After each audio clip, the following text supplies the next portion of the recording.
সেইটো আচলতে কেতিয়াবা হয়, নোহোৱা নহয় দেই। আমি যিহেতু মই ঘৰখনৰ দায়িত্বখিনি ময়ে লওঁ। মই যিহেতু বিল পে' কৰোঁ, গতিকে হৈছে। কেতিয়াবা আৰু বিৰাট মানে অস্থিৰ, কেতিয়াবা খুব কম আহে, কেতিয়াবা বহুত বেছিকৈ আহে। সেইটো প্ৰশ্ন মোৰ বুলি নহয়, প্ৰত্যেকজন সাধাৰণ ৰাইজৰে হৈছে। আৰু এই ক্ষেত্ৰত চৰকাৰে অকণমান মনোযোগ দিয়াটো উচিত। আৰু মই ভাবোঁ যে যিহেতু প্ৰত্যেকৰে প্ৰশ্ন হৈছে, ডেফিনেটলি কিবা এটা থাকিব পাৰে।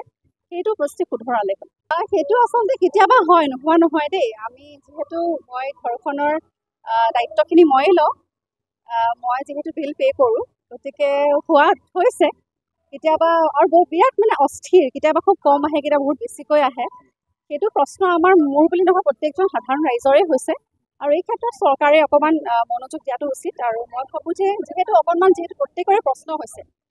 প্ৰত্যেকৰে প্ৰশ্ন হৈছে, ডেফিনেটলি কিবা এটা থাকিব পাৰে। সেইটো বস্তু শুধৰালে হ'ল।